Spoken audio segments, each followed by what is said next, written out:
Olá pessoal, sexta-feira, um dia depois do suposto acidente que matou o juiz e relator da Lava Jato no STF, Teori Zavascki, a grande pergunta de todo o Brasil, de toda a nação é: e agora? Qual é o futuro da operação que descobriu o maior esquema de corrupção da história do mundo? Qual será o destino daqueles que têm foro privilegiado e se uniram para assaltar a nação brasileira? Pois muito bem, há vários caminhos para a condução da Lava Jato nesse momento. Eu vou explicar para vocês os mais tradicionais e qual é o caminho que pode dar a resposta à população brasileira, à ansiedade, ao desejo de justiça e também uma resposta que pode ser uma homenagem à Teori Zavascki, que, repito, morreu num suposto acidente muito mal explicado, num momento crucial, um dia antes das audiências com 77 delatores da Odebrecht começarem,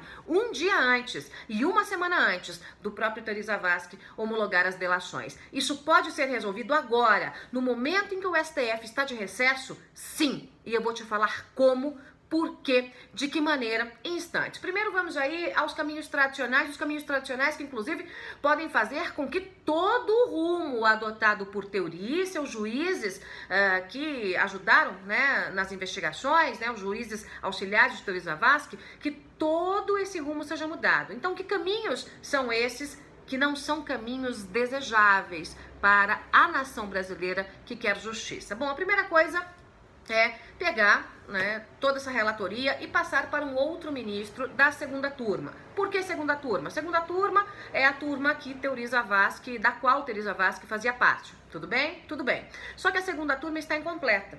E como há esse assunto, que é um assunto aí que palpita no Brasil, que é a Lava Jato, dentro da segunda turma, a segunda turma não pode ficar incompleta. Então, pela lógica, alguém da primeira turma passaria para a segunda turma. Mas tem todo um rito nisso, tem que ter um acordo entre os ministros do STF e a figura da primeira turma tem que pedir para passar para a segunda turma. O nome, digamos, mais cotado para isso é o do ministro Edson Fachin, ok? Ok.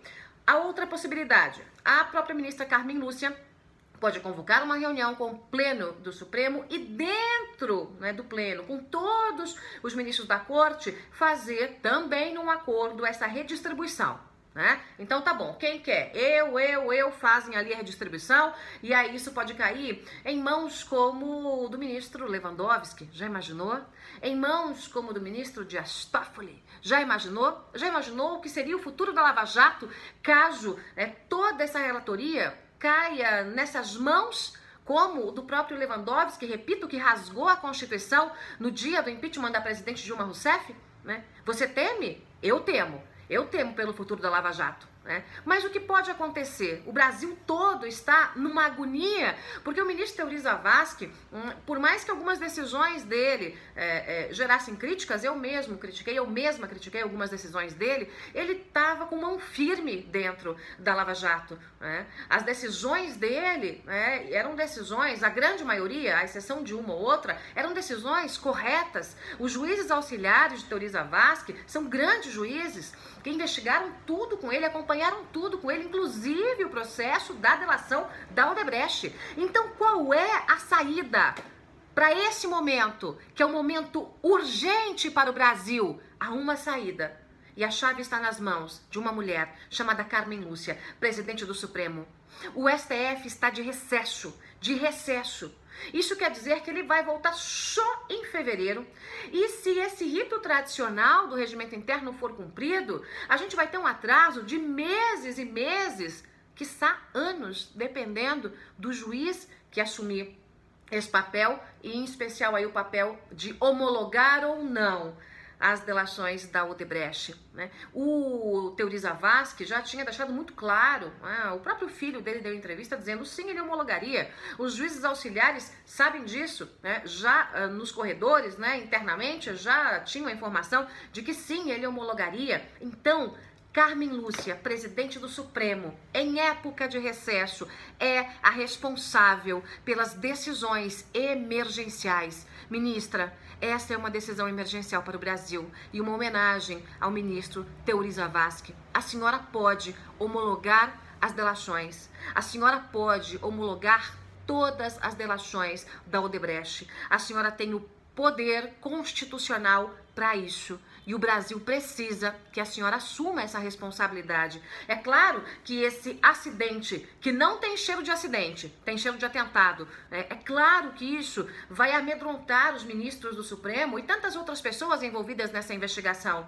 Muitos vão querer dar um passo atrás, mas nós precisamos de uma mulher forte, e a senhora tem se mostrado forte, ministra. Uma mulher que pegue a caneta, que assuma a responsabilidade e que até em homenagem a Teori Zavascki, até em homenagem a ele, que homologaria essas delações já na semana que vem, faça isso agora, em época de recesso. O Brasil precisa de uma posição firme de Carmen Lúcia nesse momento. Aguardar que todo o pleno volte, que o recesso seja encerrado, a redistribuição para alguém do pleno ou da segunda turma, é um risco muito grande para o Brasil. O próximo ministro pode ter ideias completamente diferentes das ideias de Teori Zavascki, ou mais, pode ter ligações com figuras investigadas na Lava Jato e ligações que podem significar, mais uma vez, que a Constituição seja rasgada exatamente como fez Lewandowski à época do impeachment de Dilma Rousseff.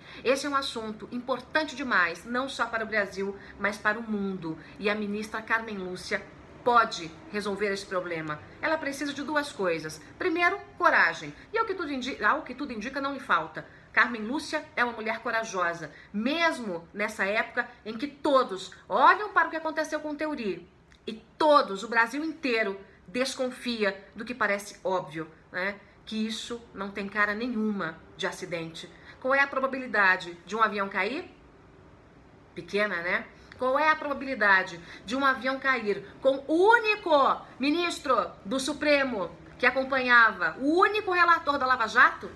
Pequena, né? Qual é a probabilidade de um avião cair com o único ministro relator da Lava Jato no Supremo, um dia antes de começarem as audiências com os executivos da Odebrecht e uma semana antes dele homologar as delações da Odebrecht? Quase impossível, né? Pois bem, foi exatamente o que aconteceu. Essas coincidências todas assustam inclusive os ministros do STF, mas nós precisamos da coragem de Carmen Lúcia e precisamos, mais do que isso, respaldar Carmen Lúcia. Nós precisamos dar apoio a Carmen Lúcia para que ela possa tomar essa decisão que é tão importante para o Brasil. É isso, pessoal. Curta, espalhe, compartilhe e não vamos deixar que a Operação Lava Jato se arraste num momento tão crucial, que seja atrasada em meses, quiçá anos. Para quem diz, olha, mas o Michel Temer pode nomear outro ministro, tem que haver essa batina. E durante esse processo, lá se vão meses e meses de uma cadeira vazia. A decisão está nas mãos desta mulher, chamada Carmen Lúcia, presidente do STF.